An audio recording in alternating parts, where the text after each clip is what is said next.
Seja bem-vinda, seja bem-vindo a mais esse episódio do IDJF. Eu sou Gabriel Lopes Garcia e estou diretor de comunicação.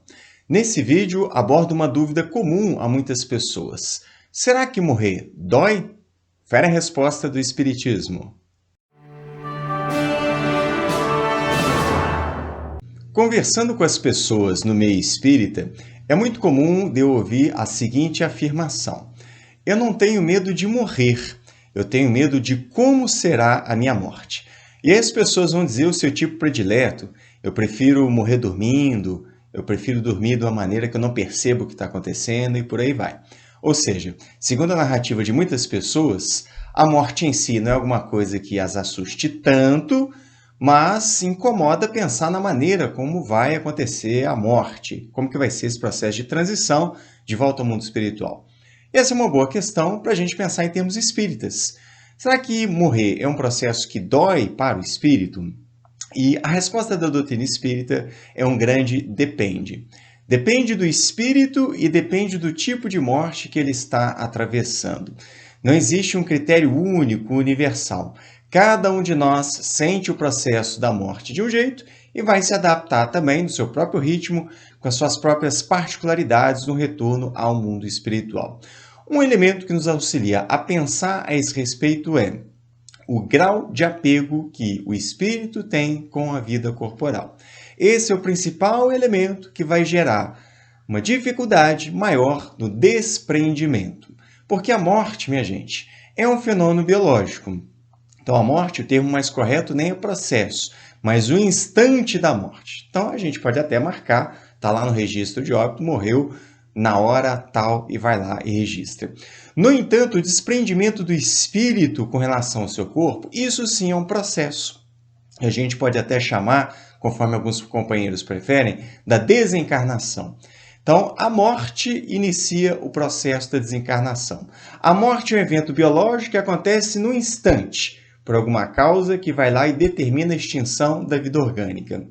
A desencarnação é um processo que se inicia na morte do corpo biológico e continua no mundo espiritual, que perdura enquanto o espírito ainda está se desvencilhando das suas ligações com o corpo material. Para isso, a doutrina espírita coloca um elemento importante para a gente poder fazer essa compreensão, que é o corpo espiritual, ou no linguajar técnico específico do espiritismo, o perispírito. Quando nós estamos encarnados, dentre outras funções, o perispírito serve para fazer o trânsito de informações.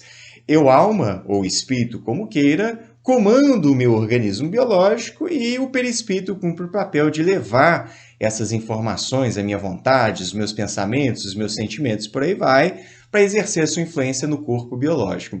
Da mesma forma, tudo aquilo que acontece no nosso corpo biológico vai chegar enquanto informação para nós espíritos através do perispírito. Uma vez que ocorre a morte, é um fenômeno exclusivamente biológico. Nós permanecemos vivos e carregamos conosco o perispírito. Mas, para reencarnar, nós estabelecemos uma série de laços fluídicos do perispírito com o corpo biológico. No processo de morte, no processo da desencarnação devido à morte, inicia-se o processo de desfazer esses laços. Para que a gente possa desfazê-los mais ou menos rápido, isso depende do grau de apego e do tipo de morte. Então, são os dois fatores que vão influenciar. Se essa separação dos laços fosse de maneira instantânea, a gente não sentiria absolutamente nada com a morte. A gente estaria completamente desprendido do nosso corpo espiritual do corpo biológico. Nenhuma sensação dolorosa iria repercutir sobre nós. No entanto, se a morte acontece no momento de grande vínculo entre o perispírito e o corpo biológico, aí sim tem muita repercussão dolorosa sobre o espírito, dependendo do tipo de morte.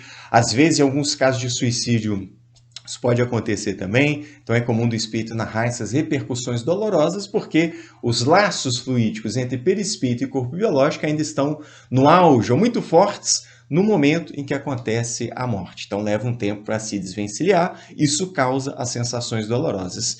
E na maioria de nós, a gente vai variando nas nuances entre esses dois estados extremos, por assim dizer.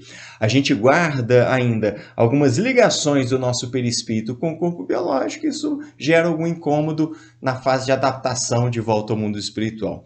Uma vez que a gente completa a desencarnação, se desfazendo completamente desses laços e mentalmente, emocionalmente, nos adaptando à realidade do mundo espiritual, então a gente segue nova vida. Mas a sensação dolorosa vai acontecer apenas enquanto houver algum laço, algum vínculo entre o corpo espiritual e o corpo biológico. Isso não é de maneira instantânea, é um processo. E o tempo que ele demora está condicionado ao entendimento do espírito sobre a sua situação e ao apego que ele tem com a vida material. Quanto mais o espírito tiver vínculo com a vida material, vontade de permanecer encarnado, não aceitação da morte, a ambição, enfim, tudo que gera esse apego, então ele cria dificuldade para si mesmo e aí provavelmente terá algumas sensações dolorosas. Então, se a morte vai doer, depende do espírito que está atravessando o processo de morte e do seu apego, que vai gerar maior ou menor dificuldade de desvincular os laços do corpo espiritual com o corpo biológico. É por aí que a gente deve analisar. Cada situação pede o nosso tato para entender como é que está funcionando. A gente vê os exemplos dessa variedade nas reuniões mediúnicas e a gente percebe o quanto que interfere também a educação para a morte. É o meu recorte a respeito desse tema. Eu desejo que seja útil para você, que te aguce a curiosidade para estudar mais da filosofia espírita e ler os casos para perceber as variedades, as particularidades, até para a gente se preparar quando o nosso momento chegar, que a gente esteja com maior segurança espiritual quando for o nosso momento de retornar ao mundo espiritual. Se você é novo aqui no canal, eu te convido para se inscrever e ativar os sininhos das notificações. E aí você vai ficar por dentro de tudo aquilo que a gente está produzindo. É isso, pessoal. Um forte abraço. Até a próxima!